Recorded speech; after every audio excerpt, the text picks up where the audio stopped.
추웠던 겨울이 지나고 따뜻한 봄이 오고 있습니다. 한류 열풍을 타고 수많은 외국인들이 한국을 찾고 있습니다. 특히 유럽인들의 한국 방문이 큰 증가폭을 보이고 있습니다. 코로나 이후 한국을 찾는 외국인 수가 해마다 증가하고 있다고 합니다. 여행객의 증가는 K-팝, 한국 드라마 등이 외국에서 인기를 끌면서 자연스럽게 증가했고, 외국인들이 한국의 콘텐츠 소비를 넘어 직접 방문하게 되는 원동력이 되고 있습니다. 오늘은 스페인인 로사리오 씨가 한국과 일본을 여행하며 겪었던 일들을 사연으로 소개해 드리려고 합니다. 외국인의 관점에서 바라본 한국과 일본의 여행기에는 어떤 내용들이 담겨 있을까요? 지금부터 사연 속으로 들어가 보도록 하겠습니다. 사연에 앞서 구독과 좋아요 부탁드립니다. 오늘의 사연 시작합니다. 안녕하세요. 저는 스페인 바르셀로나에 사는 로사리오라고 합니다. 바르셀로나는 스페인 제2의 도시로 수많은 사람들이 관광지로 즐겨 찾는 곳이죠. 뿐만 아니라 아름다운 스페인의 건축물들이 많이 남아있어 멋진 볼거리를 제공하는 곳이에요. 저는 스페인이 세계에서 가장 아름답고 멋진 도시라고 생각하며 살았어요. 하지만 다른 나라에도 관심이 많았어요. 어려서부터 여행 다니는 걸 좋아했어요. 국내 여행을 많이 다녔었는데 성인이 되면서 해외여행에 대한 관심도 많이 생겼어요. 제가 취미로 여행 블로그도 운영하고 있는데 댓글을 보다 보니 외국인의 관점에서 본 그 나라의 평가를 많이 궁금해 하시더라고요. 그래서 최근 일본과 한국을 여행하면서 느꼈던 부분들에 대해서 같이 이야기를 나눠보고자 사연을 보내게 되었어요. 사실 한국을 방문하기 전까지는 한국에 대해 크게 기대감은 없었어요. 저는 일본에 대한 관심이 많아서 일본 여행을 기대하고 있었거든요. 제 취미 중 하나가 일본 애니메이션을 보는 거예요. 고등학교 때 친구가 애니메이션을 소개해줬는데 생각보다 너무 재미있어서 빠지게 되었어요. 요즘은 넷플릭스 덕분에 다양한 작품을 편하게 볼 수 있어서 너무 좋아요. 일본 애니메이션을 보면 실제 도시나 마을을 표현한 작품들이 매우 많아요. 그래서 애니메이션에 등장한 곳들을 여행해 보고 싶다는 계획을 세우고 있었어요. 반면 한국 문화는 별로 접할 기회가 없어서 꽤 생소했어요. 최근에야 K-팝 등으로 인해 한국 문화를 좋아하는 친구들도 있긴 했지만 저는 크게 관심이 안 생기더라고요. 이번 연휴를 맞아 해외여행을 가기로 계획했어요. 저는 예전부터 가고 싶었던 일본을 가려고 했어요. 그런데 제 이야기를 들은 친구가 한국으로 여행을 가보는 건 어떻겠냐고 하더라고요. 친구는 한국 영화와 드라마를 많이 보는데 한국도 멋진 곳이 많은 것 같다며 가보면 좋을 것 같다고 했어요. 저는 고민 끝에 한국과 일본 둘 다 가보기로 결정했어요. 일본과 한국은 꽤 가까워서 비행기를 타면 한두 시간 정도밖에 안 걸리더라고요. 아시아 쪽으로 여행 갈 수 있는 기회가 많지 않기 때문에 이왕 여행 가는 거 한국, 일본 둘 다 가보가 좋을 것 같았어요. 여행은 일본을 먼저 갔다가 한국으로 가기로 했어요. 두 나라 모두 아시아에서 가장 인기 있는 여행지였고 비슷한 점도 많아 보였어요. 하지만 여행을 다녀오고 나서 제 생각은 완전히 바뀌었습니다. 첫 여행지였던 도쿄의 하네다 공항에 도착했을 때 일본은 처음부터 정돈된 나라라는 인상을 주었어요. 입국 심사는 빠르고 체계적이었고 공항 직원들은 매우 정중했어요. 일본어를 몰라도 충분히 안내를 받을 수 있도록 잘 정리된 표지판과 시스템이 갖춰져 있었죠. 또한 공항이 워낙 깨끗해서 깜짝 놀랐어요. 하지만 공항을 나서는 순간부터 뭔가 거리감이 느껴지기 시작했어요. 저희는 도쿄 시내로 가기 위해 모노레일을 이용했어요. 모노레일을 타고 시내로 가는데 일본인 승객들은 쥐죽은 듯 조용히 있더라고요. 당연히 전화 통화를 하는 사람도 없었고 서로 눈을 마주치지도 않았어요. 마치 모든 사람들이 자신의 세계 속에 갇혀 있는 듯한 느낌이었어요. 에티켓을 넘어 뭔가 느낌이 이상했어요. 그렇게 30분 정도를 달려 시내에 도착할 수 있었어요.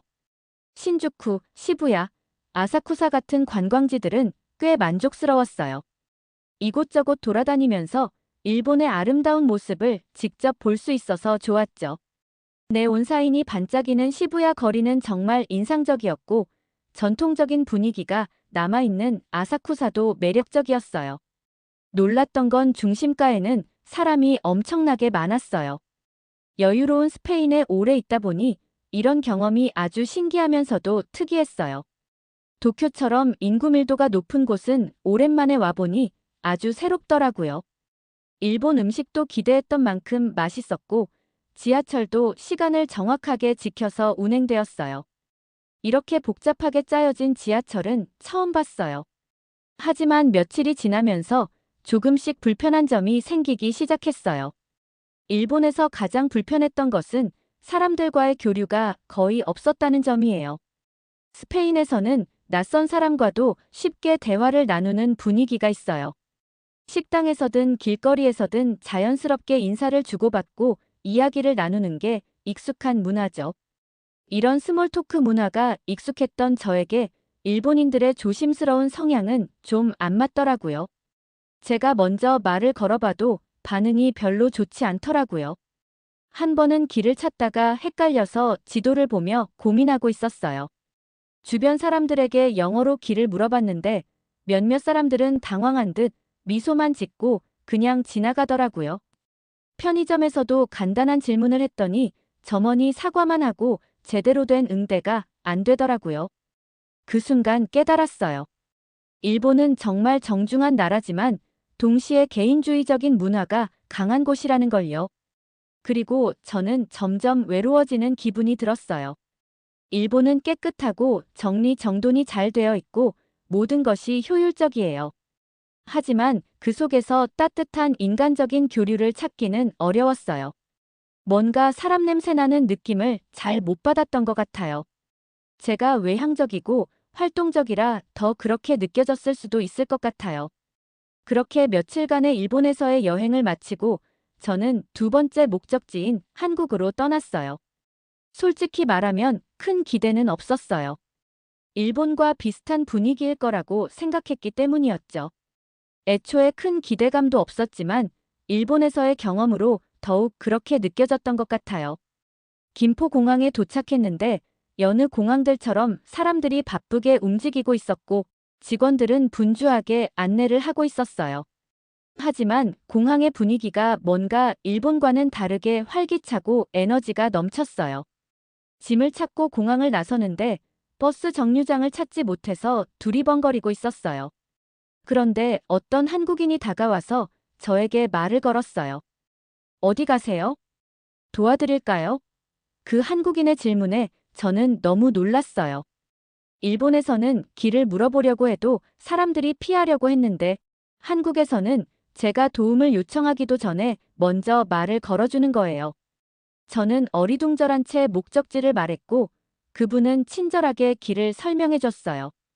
그리고 심지어 버스 정류장까지 같이 가줄까요? 라고까지 물어봤어요. 이 순간 저는 직감적으로 느꼈어요. 한국 사람들은 일본인과는 다르게 꽤 적극적이라는 것을요. 버스를 타고 서울 시내로 가는 동안 창밖을 보면서 계속 생각했어요. 한국 사람들은 정말 다정하구나. 아직 본격적인 여행이 시작되지도 않았는데 벌써부터 일본과의 차이가 선명하게 느껴졌어요. 창 밖을 바라보며 생각에 잠겼습니다. 일본에서 한국으로 넘어온 지 불과 몇 시간이 채 지나지 않았지만 공항에서부터 분위기가 전혀 다르다는 것을 확실히 느낄 수 있었어요. 일본에서는 모든 것이 정해진 틀 안에서 조심스럽게 돌아가는 분위기였어요. 질서정연하고 조용했지만 동시에 어딘가 차갑고 거리감이 느껴졌습니다. 반면 한국은 훨씬 더 생동감이 넘쳤어요. 사람들은 빠르게 움직였고 공항 직원들도 적극적인 태도를 보였죠. 무엇보다 낯선 외국인에게도 거리낌 없이 말을 거는 모습이 가장 인상적이었습니다. 공항 리무진 버스를 타고 명동까지 한 번에 편하게 올 수 있었어요. 확실히 한국도 교통 시스템이 매우 잘 되어 있는 듯 했어요. 버스 전용 차로라는 게 있어서 대중교통을 이용하는 사람들의 불편을 최소화시켜주고 있었어요.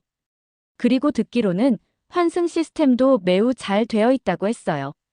버스와 지하철 간 연계도 되어 있어서 어떤 것을 타더라도 환승해서 편리하게 움직일 수 있더라고요. 이런 걸 보면서 한국도 시스템이 매우 잘 되어 있다는 게 놀라웠어요. 명동에 내려서 예약했던 호텔을 찾고 있던 저는 순간적으로 방향을 잃어 한참을 두리번거리고 있었어요. 두리번거리며 핸드폰을 꺼내 지도를 확인하려던 찰나 누군가 다가와 말을 걸었습니다. 어디 가세요? 도와드릴까요? 깜짝 놀라 고개를 들었어요. 한 한국인 남성이 밝은 미소를 띠고 서 있었습니다.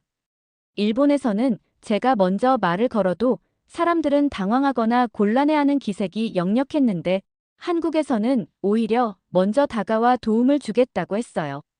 순간 머릿속이 복잡해졌습니다. 이런 일이 우연일까? 아니면 한국에서는 이런 것이 자연스러운 문화일까? 이 호텔로 가야 하는데 방향을 못 잡고 있어서요라고 말하자 그는 환하게 웃으며 손짓을 했어요. 아, 저쪽이에요. 별로 멀지 않은데 제가 같이 가드릴까요? 순간 망설여졌습니다. 일본에서는 이런 친절을 거의 받아본 적이 없었기 때문이죠. 하지만 그의 태도는 전혀 부담스럽지 않았고 자연스러웠어요. 조심스럽게 괜찮아요. 알려주셔서 감사합니다라고 하자 그는 고개를 끄덕이며 다시 한번 방향을 알려주면서 좋은 여행 되세요. 라고 인사를 한 뒤 떠났습니다. 그의 뒷모습을 바라보며 생각했어요. 일본과는 확실히 다르다. 캐리어를 끌고 호텔을 향해 가는 동안 많은 생각이 들기 시작했어요. 서울은 도쿄만큼이나 현대적이면서 많은 유동인구를 자랑하는 도시였지만 분위기는 훨씬 더 활기차고 개방적이었어요. 거리에는 관광객들로 북적이고 있었고 곳곳에서 대화하는 소리가 들렸습니다. 숙소에 짐을 풀고 본격적인 관광을 하기 위해 명동 시내로 나갔어요. 명동은 한국의 쇼핑과 K뷰티의 중심지로 많은 외국인들에게 사랑받는 곳이라고 해서 기대가 되더라고요. 거리에 들어서자마자 생각보다 훨씬 많은 외국인들이 눈에 띄었어요. 어디서나 다양한 언어가 들렸죠. 영어, 중국어, 일본어, 심지어 스페인어까지 들렸습니다. 일본에서도 외국인 관광객이 많긴 했지만 이렇게까지 여러 언어가 한꺼번에 들리는 경험은 처음이었어요. 그때 어디선가 낯익은 언어가 들렸습니다. 안녕하세요. 한국에 여행 왔나 봐요? 라는 스페인어였어요. 저는 순간 걸음을 멈췄어요. 혹시 내가 잘못 들었나? 뒤를 돌아보니 한 한국 여성이 저를 보고 미소를 짓고 있었어요. 너무 놀라서 스페인어로 되물었어요. 죄송해요. 방금 스페인어 하신 거 맞나요? 그녀는 웃으며 고개를 끄덕였어요. 네, 스페인어 할 줄 알아요. 스페인 어디서 오셨어요? 라며 그녀는 재차 스페인어로 저에게 물었어요. 그 순간 말문이 막혔습니다. 한국에서 스페인어를 듣게 될 줄은 상상도 하지 못했거든요. 그녀는 제 가방에 달려있던 스페인 국기와 제 인상착의를 보며 혹시나 해서 스페인어로 말을 걸었다고 하더라고요. 일본에서는 영어조차 통하지 않는 경우가 많았는데 한국에서는 오히려 제 모국어로 먼저 말을 걸어주는 사람이 있었어요. 너무 신기해서 조심스럽게 답했습니다. 저는 스페인 바르셀로나에서 왔어요. 그녀는 반갑다는 듯 고개를 끄덕였어요. 우와, 바르셀로나요? 너무 아름다운 곳이죠라며 그녀가 반응했어요. 저는 한국에서 스페인어를 전공했어요. 스페인에 여행을 다녀온 적도 있어요. 그 순간 일본에서의 기억이 떠올랐습니다. 일본에서는 기본적인 영어조차 통하지 않아 의사소통이 쉽지 않았어요. 하지만 한국에서는 사람들이 외국어를 배우고 활용하는 것에 익숙한 듯 보였습니다. 하지만 스페인어는 배우는 사람이 많이 없을 텐데 이런 곳에서 스페인어 전공자를 만난다는 게 너무나 신기했어요. 한국인들의 개방적인 성격과 자세를 가지고 있다는 느낌을 받을 수 있었어요. 그렇게 그녀와 잠깐 대화를 하고 헤어졌어요. 스페인어를 할 줄 아는 한국 사람을 만나고 나기 기분이 갑자기 좋아지더라고요. 그렇게 명동거리를 계속 돌아다녔어요. 명동에서 여러 가게를 둘러보던 중 또 한 번 한국과 일본의 차이를 느끼게 되었어요. 가게에 들어가자마자 점원이 밝은 표정으로 다가왔어요. 안녕하세요. 무엇을 도와드릴까요? 라며 영어로 말을 걸어왔어요. 저도 영어로 그냥 둘러보는 중이에요 라고 대답했어요. 그런데 점원이 저를 한 번씩 훑어보더니 조심스럽게 물었습니다. 혹시 스페인에서 오셨나요? 라고 물어봐서 저는 네, 맞아요 라고 대답했죠. 그녀는 웃으며 말했어요. 가방에 스페인 국기 모양의 배지가 달려 있어서 혹시나 몰라 물어봤다고 하더라고요. 하지만 스페인어는 할 줄 몰라서 영어로 물어봤다고 미안하다고 하더라고요. 저는 그녀의 대답에 너무나 놀랐어요. 아니, 한국 사람이 스페인어를 할 줄 모르는 게 당연한 건데. 이렇게까지 배려해주면서 이야기한다는 게 너무 낯설게 느껴졌기 때문이에요. 한국인들은 배려심도 대단한 것 같았어요. 저는 웃으며 영어로 말을 걸어준 것도 고맙다고 했죠. 한국 사람들은 유창하지 않더라도 영어로 대답을 해주려고 하는 배려심을 가지고 있었어요. 직원분과 이야기를 나누다 보니 한국에서는 외국인을 위한 서비스를 제공하기 위해 일부러 외국어를 배우는 점원들이 많다고 하더라고요. 그 순간 일본과의 차이를 다시 한번 실감했어요. 일본에서는 사람들이 정중했지만 일정한 거리를 유지하려는 느낌이 강했어요. 반면 한국에서는 사람들이 먼저 다가와 말을 걸고 적극적으로 도와주려 했어요. 이건 단순한 서비스 정신이 아니었어요. 한국이 외국인을 받아들이는 방식 자체가 일본과는 완전히 달랐어요. 서울에서 지낸 며칠 동안 저는 일본과는 전혀 다른 경험을 하고 있었습니다. 사람들이 먼저 다가와 도움을 주었고 예상치 못하게 스페인어를 사용하는 사람들도 만날 수 있었습니다. 하지만 한국에서의 경험은 여기서 끝나지 않았어요. 저는 한국에서 여행을 하며 또 한 번 깊은 감동을 받는 순간을 맞이하게 되었습니다. 그날 저는 아침 일찍 숙소를 나와 북촌 한옥마을을 방문하기로 했어요. 전통적인 한옥들이 늘어선 골목길을 걷고 있으면 마치 과거로 돌아간 듯한 기분이 들 거라고 해서 기대가 컸습니다. 서울의 현대적인 모습과는 또 다른 한국의 전통적 매력을 가진 곳이라는 이야기를 들었기 때문이죠. 한옥마을로 향하는 길에 저는 잠시 카페에 들러 커피 한 잔을 사기로 했어요. 작은 골목길에 자리한 한 카페에 들어가 메뉴를 고르고 있던 중이었습니다. 그런데 주문을 하려는 순간 문제에 부딪혔어요. 카페의 메뉴가 너무 다양해서 어떤 걸 골라야 할지 너무 고민이 되더라고요. 스페인과는 메뉴가 다른 것들이 많아서 많이 헷갈렸어요. 난감한 상황이었죠. 메뉴를 보며 고민을 하고 있는데 직원분이 아주 친절하게 응대를 해주더라고요. 영어로 어떻게 도와드릴까요? 찾으시는 메뉴가 있으실까요? 라며 말을 걸어주더라고요. 그 순간 저는 놀라지 않을 수 없었습니다. 제가 도움을 요청하기도 전에 직원이 먼저 영어로 말을 걸어준 거였어요. 일본에서는 영어로 길을 묻거나 주문을 하려고 해도 대부분의 사람들이 당황하거나 곤란한 표정을 지으며 피하려 했어요. 하지만 한국에서는 오히려 직원이 먼저 영어를 사용하며 저를 배려하고 있었습니다. 네, 감사합니다. 직원 덕에 원하는 메뉴를 편리하게 주문할 수 있었어요. 외국인 관광객이 많은 곳이라 그럴 수도 있겠지만 외국인들에게는 편하게 여행할 수 있는 곳인 것 같았어요. 작은 일이었지만 외국인을 배려하는 한국의 문화가 다시 한번 느껴졌어요. 커피를 들고 북촌 한옥마을로 향하는 길에 저는 예상보다 훨씬 복잡한 골목길을 마주하게 되었습니다. 한옥마을은 언덕 위에 자리하고 있어서 길이 꽤나 가파르고 이리저리 이어진 작은 골목이 많았어요. 관광객들이 많이 찾는 명소라고 들었지만 길 안내 표지판이 많지 않아서 초행길인 저는 방향을 찾기가 어려웠죠. 지도를 확인하며 길을 찾아가고 있는데 갑자기 한 할머니께서 다가오셨어요. 어디 가려고 해요?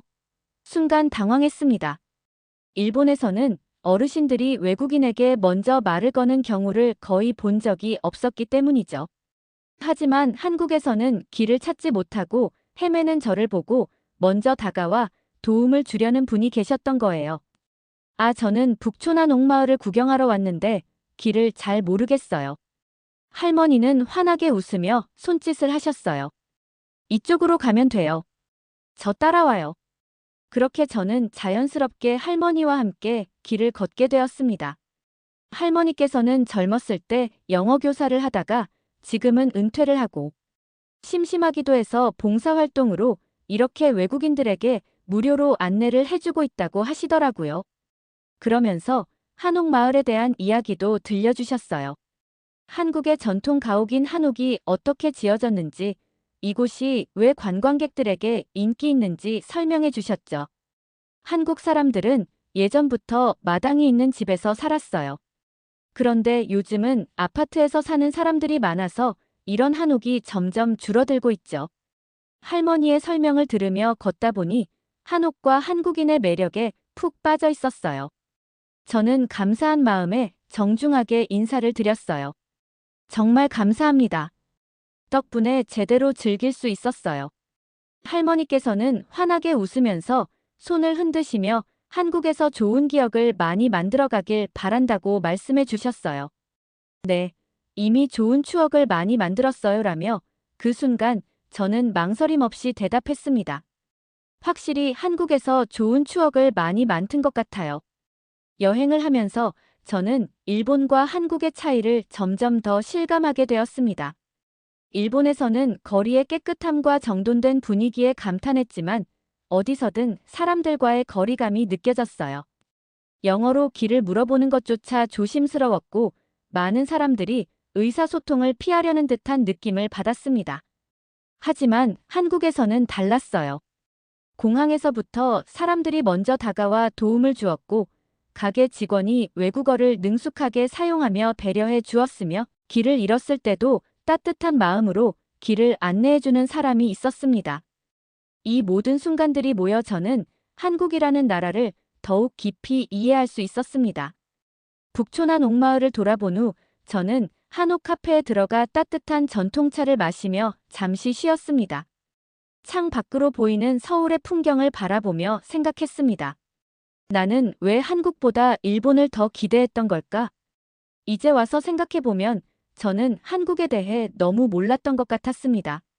한국이 이렇게 외국인을 따뜻하게 맞이하는 나라라는 것을 직접 경험하고 나서야 깨달을 수 있었어요. 한국에서의 여행은 단순한 관광이 아니었습니다. 저는 이곳에서 예상치 못한 감동을 받고 있었습니다. 한국에서의 마지막 날 저녁 저는 숙소 근처의 작은 공원 벤치에 앉아 있었습니다. 선선한 바람이 살짝 불어오면서 기분 좋은 공기가 느껴졌어요. 한국은 치안이 좋기로 매우 유명해요. 유럽이나 미국에선 이렇게 저녁에 여자 혼자서 돌아다니면 매우 위험해요. 그래서 골목길은 돌아다닐 엄두를 못 내죠. 하지만 한국은 CCTV도 매우 많고 방범시설도 매우 잘 되어 있어서 매우 안전한 곳이에요. 한국에만 살다 보면 당연한 부분이라 잘 못 느낄 수도 있지만 외국에 살아보면 그 차이를 아주 절실하게 느낄 수 있을 거예요. 짧은 시간이었지만 한국이란 나라에 대한 매력에 푹 빠져버렸어요. 벤치에 앉아 출국을 앞두고 여행의 순간들을 하나씩 떠올려 보았습니다. 한국은 저에게 너무나도 많은 놀라움을 안겨준 나라였습니다. 처음에는 일본 여행을 한 김에 겸사겸사 단순한 호기심으로 방문했던 곳이었지만 여행을 하면서 저는 예상하지 못했던 따뜻한 경험을 하게 되었어요. 애초에 여행을 계획할 때는 일본이 주 관심사였어요. 어릴 때부터 일본 애니메이션과 문화를 접하면서 자연스럽게 일본을 좋아하게 되었고 꼭 한번 여행하고 싶은 나라였어요. 하지만 여행이 끝난 지금 제게 더 깊은 인상을 남긴 곳은 한국이었습니다. 두 나라 모두 발전된 도시와 멋진 풍경을 가지고 있었어요. 대중교통도 편리했고 음식도 맛있었죠. 하지만 여행을 하면서 가장 큰 차이를 느꼈던 부분은 사람들의 성향이었어요. 일본에서는 낯선 사람에게 말을 걸기가 쉽지 않았습니다. 서로 너무 조심스러워하는 경향도 있었어요. 제가 길을 헤매고 있어도 질문을 하려고 해도 대부분의 사람들은 조용히 지나가거나 피하는 경우가 많았어요. 반면 한국에서는 제가 도움을 요청하기도 전에 사람들이 먼저 다가와 말을 걸었습니다. 공항에서부터 길을 안내해준 사람, 버스를 기다리던 저에게 먼저 도움을 주겠다고 한 사람, 북촌 한 옥마을에서 길을 잃었을 때 먼저 다가와 길을 안내해준 할머니까지 한국에서는 낯선 사람에게도 따뜻한 관심을 보이는 분위기가 자연스러웠어요. 일본이 정중한 태도를 중요시한다면 한국은 정이 넘치는 문화라는 생각이 들었습니다. 또한 일본에서는 영어를 사용하려고 하면 사람들이 부담스러워하는 경우가 많았습니다. 특히 편의점이나 식당에서는 직원들이 영어를 이해하지 못해 난감했던 적도 있었어요. 하지만 한국에서는 많은 사람들이 외국어를 능숙하게 사용했고, 심지어 스페인어를 할 줄 아는 사람도 만날 수 있었습니다. 일본에서도 분명 할 줄 아는 사람들이 있었겠지만 먼저 다가와 준 적은 없었어요. 명동의 길거리에서 스페인어로 인사해줬던 일 직원이 영어로 응대를 해준 일, 한옥마을에서 만난 친절한 할머니와 이야기했던 이 모든 경험들이 저에게 한국이 외국인 친화적인 나라라는 확신을 심어주었습니다. 일본에서는 사람들이 감정을 크게 드러내지 않는 경향이 있었습니다. 예의 바르고 친절하지만 그 이상의 교류는 쉽게 이루어지지 않았어요. 하지만 한국에서는 사람들과 보다 쉽게 감정을 공유할 수 있었습니다. 한국에서 좋은 추억을 많이 만들었으면 좋겠다고 했던 친절한 할머니, 길을 잃고 헤매고 있던 저에게 먼저 다가와 도움을 준 거리의 사람들과의 만남 등 여러 순간들이 쌓이면서 한국이라는 나라가 점점 더 따뜻하게 느껴졌어요. 한국에서 보낸 시간은 단순한 여행이 아니었습니다. 저는 이곳에서 사람과 사람이 가까워지는 법을 배웠어요. 한국에서는 낯선 사람과도 자연스럽게 대화가 이어졌고, 그 과정에서 저는 더 이상 외롭지 않았습니다. 여행을 하면서 단순히 관광지를 돌아보는 것이 아니라 사람들과 교류하며 진짜 한국을 경험할 수 있었습니다. 저는 한국에서의 경험을 절대 잊지 못할 것 같아요. 이곳에서 만난 따뜻한 사람들, 거리의 활기찬 분위기, 그리고 예상치 못한 감동적인 순간들까지 한국은 단순한 여행지가 아니라 제가 다시 돌아오고 싶은 곳이 되었습니다. 저는 이 글을 통해 많은 한국인들에게 제 경험을 공유하고 싶었습니다. 한국에서의 시간은 제게 정말 특별한 의미로 남았어요. 일본과 한국 중 어디를 더 추천하냐고 묻는다면 저는 주저없이 한국을 선택할 거예요. 바르셀로나에서 글을 쓰면서 다시 한번 한국에서의 추억을 떠올려 봅니다. 언젠가 다시 한국을 찾게 된다면 이번에는 여행자가 아닌 한국을 더 깊이 이해하는 사람으로서 돌아오고 싶습니다. 저에게 좋은 추억을 만들어줘서 고마워요. 한국에 대해 더 공부해서 다시 한번 여행을 가보고 싶어요. 한국의 좋은 곳, 맛있음식 등을 댓글로 달아주시면 너무나 감사할 것 같아요. 제 이야기를 들어주셔서 감사해요. 네, 오늘의 사연은 여기까지입니다. 우리나라의 문화적인 특성을 이야기할 때 빠지지 않는 게 바로 정의라는 것이죠.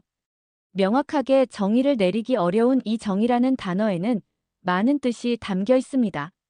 한국 사람들의 특징을 오지랖이 많다라고도 하는데 다른 사람들에 대한 관심과 배려심의 표현이 아닐까 합니다. 어려움에 빠진 사람들을 보면 도와주고 봐야 한다는 게 한국인들의 기본적인 자세라고 생각합니다. 외국인들이 한국에 와서 감동을 받는 부분 중에 하나가 아닐까 합니다. 자랑스런 대한민국을 더욱 많은 외국인들이 좋은 추억을 만들어가는 곳으로 느낄 수 있길 바라봅니다. 다음 시간 더욱 좋은 사연으로 찾아뵙겠습니다. 구독, 좋아요 부탁드리며 지금까지 아리랑 튜브였습니다. 감사합니다.